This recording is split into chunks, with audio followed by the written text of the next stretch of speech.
Hello students, welcome again to Meenakshi Gupta Physics classes. This is Meenakshi Gupta Physics teacher. I am making this video for the 12th class student, and in the last video for the 12th class I have uploaded a numerical sheet which was to help you to understand that how much chapter you have learned, and today we have to solve these numericals which are given in your numerical sheet. So let's go. Watch this video, understand the things that how can we solve the numericals, which will help you to understand the concept also. So let's go to solve the numerical sheet. So let's start numerical first. That was given in your sheet was 4-point charges QA 2 microcoulomb, QB minus 5 microcoulomb, QC and QD are located at the corners of a square ABCD. So let's just make the square.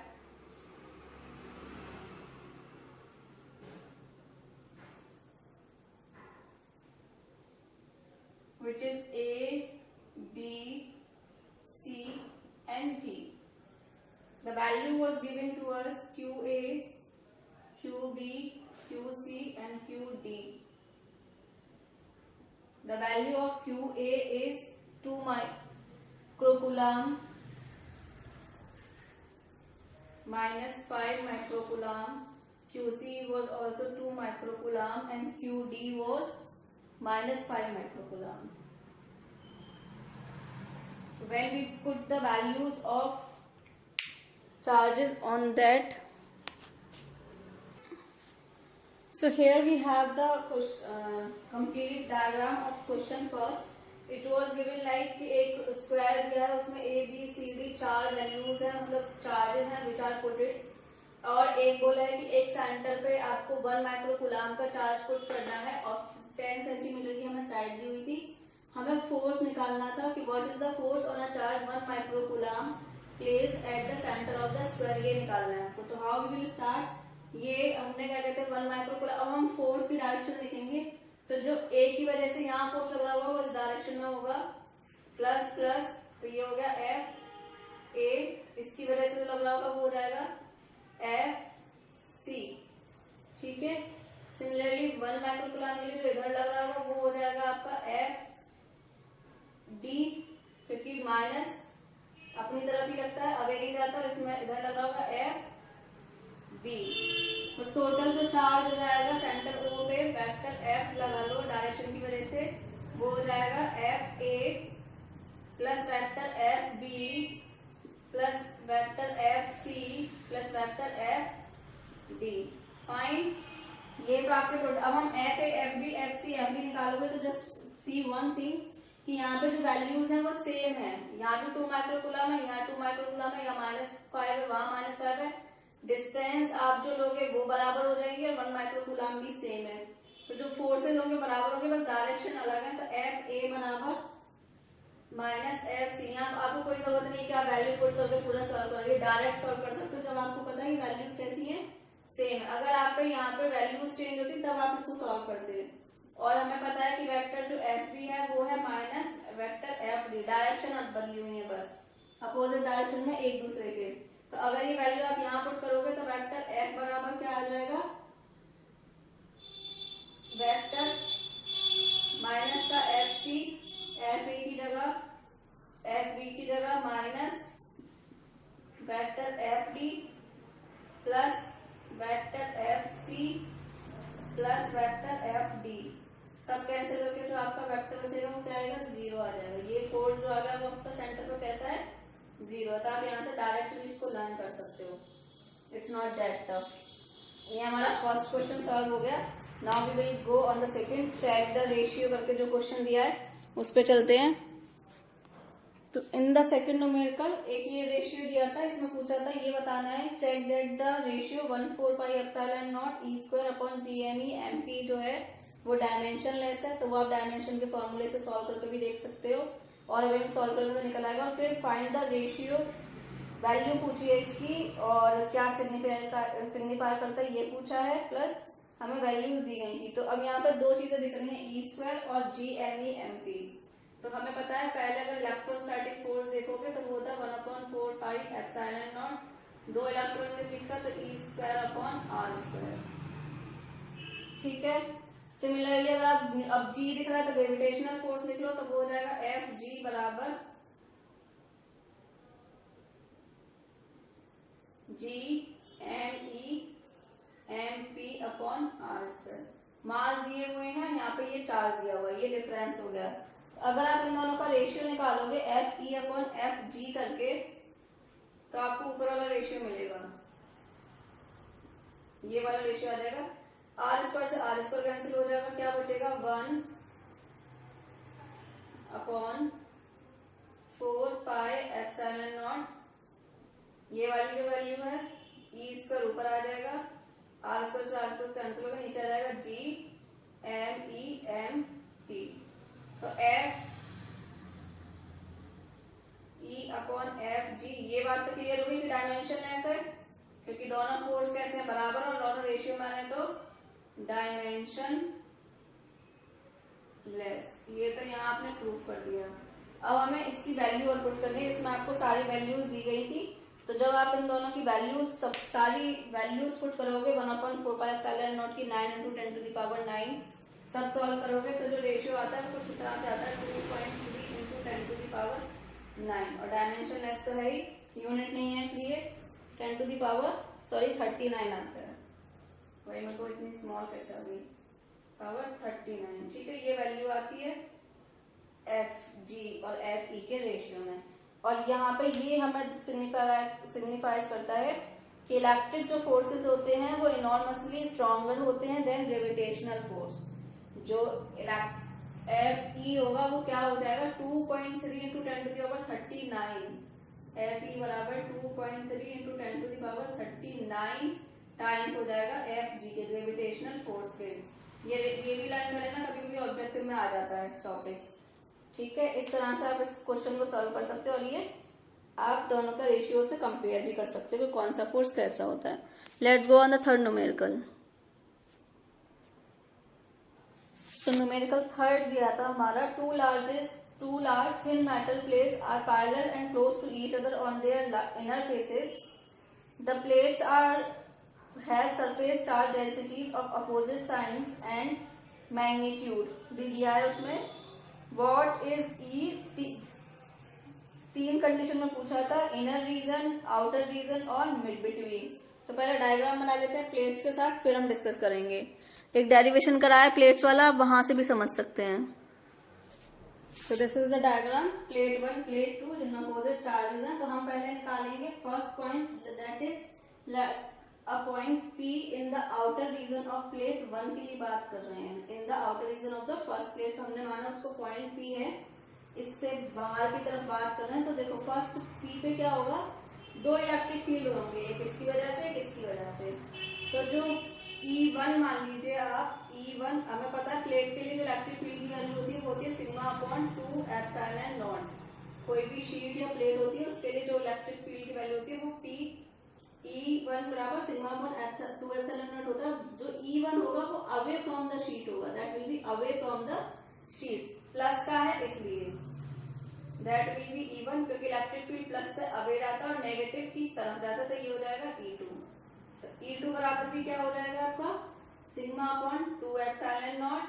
Total E निकालोगे वो आ जाएगा आपका E1 minus E2, यानी कि E बराबर 0। First condition है। अब आ जाओ बी, यानी कि क्यू की तरफ। तो अब क्यू में देखो प्लस से तो अवे ही होगा, तो इसे मान लो E1 और माइनस की तरफ होगा तो एक और हो जाएगा इधर E2। तो अब क्यू जो होगा क्यू में वो E बराबर क्या होगा, सॉरी ये थर्ड केस था तो डिस्कस कर दिया। यहाँ पे सेकंड केस क्या दिया है क्वेश्चन में, in the outer region of the second plate. यहाँ P डैश की बात करेंगे, एट P डैश लिख लो आप यहाँ पे। तो उसकी जब बात करोगे तो सेम हो जाएगा, एक अवे हो जाएगा E1 इसकी वजह से और दूसरा इसके नियर हो जाएगा E2। तो E जो हो जाएगा वो similarly E1 minus E2, values क्या रहेंगी दोनों की सेम रहेंगी E1 E2 की, तो आंसर योर 0। सी पे आ जाओ, दोनों एक ही साइड होंगे और एक ही साइड होने की वजह से क्या होगा, दोनों ज्वाइन हो जाएंगे, दे विल कनेक्ट और ऐड, हम ऐड कर देंगे उनको। तो जो वैल्यू है वो कुछ इस तरह से आ जाएगी, एट क्यू ई बराबर E2 प्लस E1, वेक्टर लगा लेना, I forgot to put it.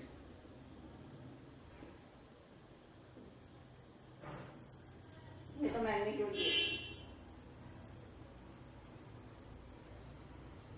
तबियत ठीक नहीं है मेरी, इससे कौन सा पढ़ दोगे, ठीक है।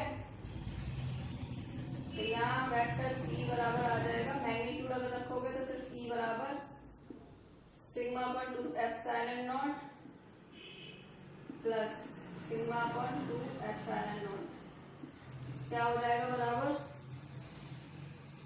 सिग्मा अपॉन एप्सिलॉन नॉट, ठीक। Sigma upon 1/2 plus 1/2 sigma upon epsilon not, और सिग्मा की वैल्यू आपको दी हुई है कितनी, 17, क्वेश्चन में दी हुई है 17 इंटू 10⁻⁻22, ठीक है। और एप्सिलॉन की वैल्यू आपको पता है, तो अगर उन दोनों की वैल्यू आप पुट करोगे तो ई की वैल्यू आ जाएगी एट पॉइंट 2 यानी कि मिड ऑफ द प्लेट, वो आएगी 1.92 into 10⁻11, 1.92 into 10⁻11।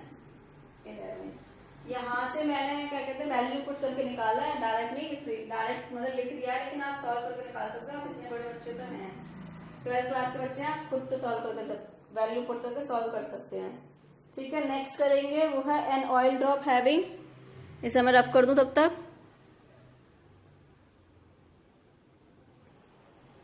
So let's start with the numerical 4, which was a point which was about an oil drop having 12 excess electrons is had 12 excess electron की बात की गई, तो charge कितना हो गया टोटल 12e को डिस्कस करेंगे। 12 इंटू 1.6 इंटू 10⁻⁻19 और क्यू बराबर 1.92 इंटू 10⁻18 कूलाम, ये आ गया।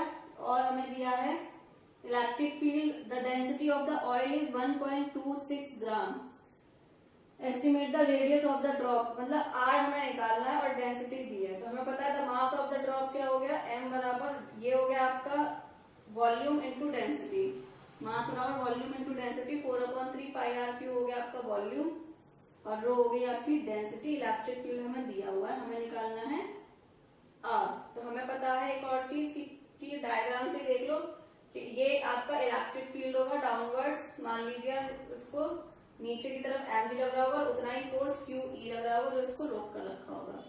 तो यहाँ से ऐसे भी लिख सकते हो आप, क्यू ई बराबर एम जी, और एम की जगह आप ये लिख लीजिए 4/3 pi R Q rho into जी। यहाँ से आप सॉल्व करके आर निकाल सकते हो। तो आर की वैल्यू अगर आप निकालोगे तो कुछ इस तरह से आएगी, यहाँ से सॉल्व करके क्यू ई 3 इधर आ जाएगा, 3QE अपॉन इधर आ जाओ 4 पाई रो जी की पावर 1/3, क्यू है ना इसलिए आर की वैल्यू निकालिए। आप आर की सब वैल्यू पुट करोगे, 3 इंटू क्यू आपका टोटल ये आ गया, ई आपका ये दिया हुआ है, 4 पाई की वैल्यू आपको पता है, रो आपको दिया हुआ है क्वेश्चन में जो है 1.26 ग्राम सेंटीमीटर क्यूब, इसे आप किलोमीटर पर मीटर क्यूब में चेंज करोगे तो 1.26 इंटू 10⁻³ हो जाएगा।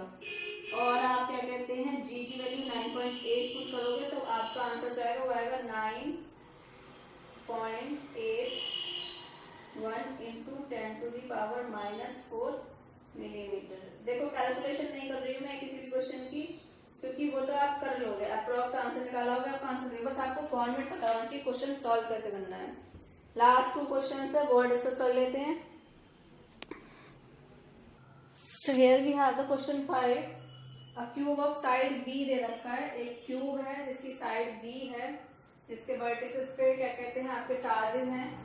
तो 8 वर्टिसेस हो गए क्यूब के, तो आपके 8 जगह हमने चार्जेस प्लेस कर दिए हैं। Compute the electric potential and field due to this arrangement of charge at the corner of the cube. तो पहले तो हमें पोटेंशियल निकालना है, तो पोटेंशियल निकालने के लिए पहले डिस्टेंस निकालो सेंटर के लिए। तो ये वाली डिस्टेंस निकालेंगे तो हमें पता होता है डायगोनल जो होता है क्यूब का वो होता है √3b, है ना, √3a या 3b। लेकिन हमें क्या निकालना है, उसकी हाफ डिस्टेंस निकालनी है। ये पूरा तो डायगोनल हो गया, हमें हाफ निकालना है। तो जो r हमारी वैल्यू हो जाएगी वो हो जाएगी √3/2b। ठीक है, पोटेंशियल होता है कहीं का भी 1/4πε0 Q/r। टोटल v कितना है, सॉरी टोटल चार्ज कितना है 1/4πε0 8 क्यूब है, काउंट कर लीजिए आप सारे वर्टिसेस। अपॉन आर की वैल्यू कितनी है √3 × 2/b, और आप इसे सॉल्व करोगे तो v बराबर 1/4πε0, ये हो जाएगा 16।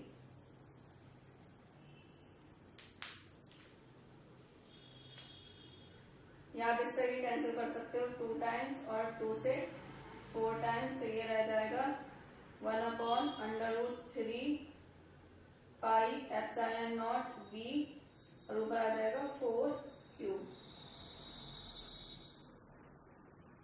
कैसे भी सॉल्व कर लो, बात एक ही है। 4q/√3πε0b ये आपका पोटेंशियल आ गया, और जो इलेक्ट्रिक फील्ड होगा वो 0 हो जाएगा क्योंकि सब में इक्वलेंट अपोजिट फोर्स लगेंगे, तो इसलिए इलेक्ट्रिक फील्ड होगा वो क्या हो जाएगा 0 हो जाएगा, जैसे कि हमने क्वेश्चन फर्स्ट में किया था। Now let's go on the last question of this sheet. In numerical 6, we have the velocity of an electron is 2 × 10⁷ meter per second in electron current. Electron current होता है जो किसी भी इलेक्ट्रॉन को electric field में deflect कराते हैं, तब जो कंडीशन होती है।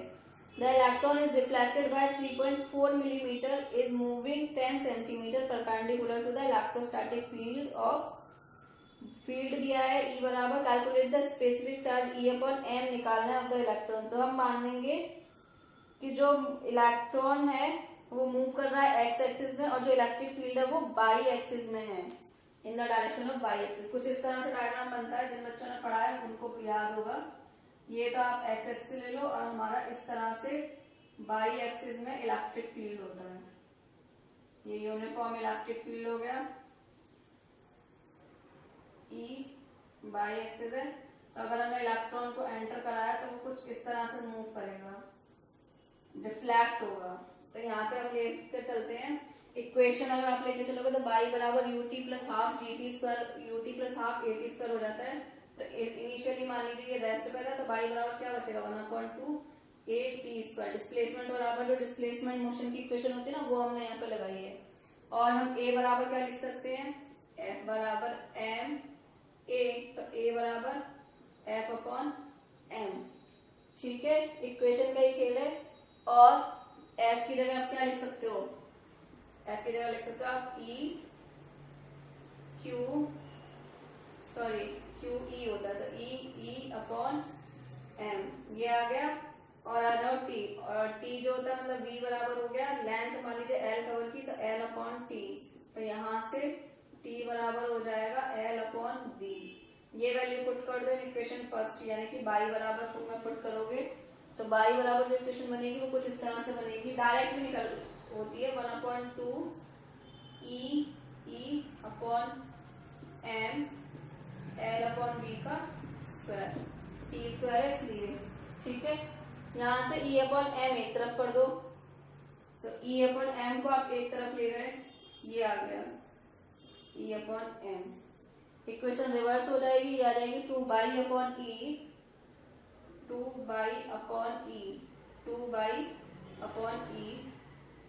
और ये भी रिवर्स हो जाएगा, तो आ जाएगा v/l का होल स्क्वायर। अब देखो वैल्यू आपको दी हुई है सारी, बाई जो हो गया वो हो गया 3.4 मिलीमीटर वाला, E की वैल्यू आपको दी हुई है 1.6 × 10⁻3, वेलोसिटी दी है 2 × 10⁻7 और L की वैल्यू दी है